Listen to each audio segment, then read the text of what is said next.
ആപ്കി അദാലത്തിൽ രാമന്റെ കഥ പറയുന്ന മുരാരി ബാപ്പുവിന്റെ മേലുള്ള അടുത്ത കുറ്റാരോപണം രാമക്ഷേത്ര നിർമ്മാണത്തിൽ ഇദ്ദേഹം പങ്കെടുത്തില്ല എന്നുള്ളതാണ്.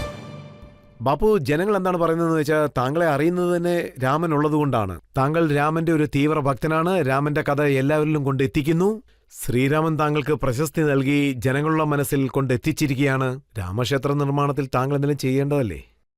അമ്പലങ്ങളില് ഒരു മൂലയിലിരുന്ന് ശരിക്കും നമുക്ക് ഒരുപാട് കാര്യം ചെയ്യാൻ കഴിയും.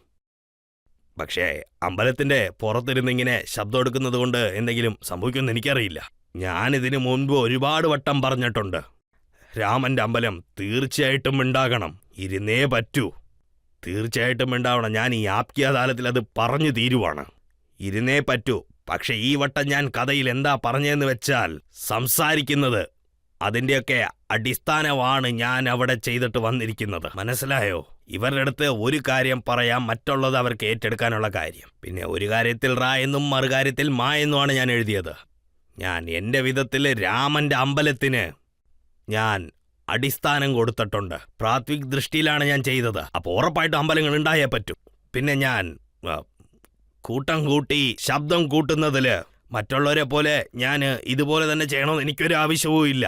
പക്ഷേ എൻ്റെ മനസ്സ്, എൻ്റെ ബുദ്ധി, എൻ്റെ തലച്ചോറ്, നമ്മളൊക്കെ ഒരു ജീവനാണ്. അതുകൊണ്ടാണ് ഞാൻ ആഗ്രഹം പോലും വിട്ടത്. അതെല്ലാം മാറ്റിയിട്ടാണ് രാമന്റെ അമ്പലത്തിന് വേണ്ടി ഞാൻ ഇന്ന് നിൽക്കുന്നത്. രാമന്റെ അമ്പലം കെട്ടിയേ പറ്റും. പക്ഷെ താങ്കൾ പറഞ്ഞില്ലേ ജനങ്ങൾ ജയ് ശ്രീറാം വിളിക്കാൻ പോലും പേടിക്കുന്നെന്ന്.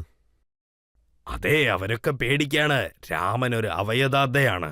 രാമന്റെ പേര് അഭയം കൊടുക്കും. ഇങ്ങനെ ഇരിക്കുന്ന സമയത്ത് ഇങ്ങനെ ആൾക്കാരെ പേടിക്കുവാണെങ്കിൽ രാമന്റെ പേര് പിന്നെ അത് പറയുന്നത് കൊണ്ട് നമ്മളൊക്കെ വകുപ്പുവാദിയെന്നും മാറ്റും. ഇങ്ങനെ പേടിക്കുന്നവരെ നമുക്കൊന്നും പറയാൻ പറ്റില്ല. ധൈര്യമുള്ളവരെ കൊണ്ട് ഇത് ചെയ്യാൻ കഴിയുള്ളൂ. പക്ഷേ ഇപ്പൊ കാലം വളരെയധികം മാറിയിരിക്കുന്നു. രാഹുൽ ഗാന്ധിയോ അയോധ്യയിലേക്ക് പോയിരിക്കുന്നു, പൂണൂലും ധരിക്കുന്നു. ഞാനും ഇടയ്ക്ക് വെച്ച് ഇക്കാര്യമൊക്കെ അറിഞ്ഞതാണ്. അമ്പലത്തിലോട്ട് പോകുന്നത് നല്ല കാര്യമല്ലേ, അതിലെന്ത് തെറ്റാ? താങ്കളുടെ സ്വഭാവം, താങ്കൾ തനിയെ ഇരിക്കുന്നത്, താങ്കൾ പോകുന്നത്.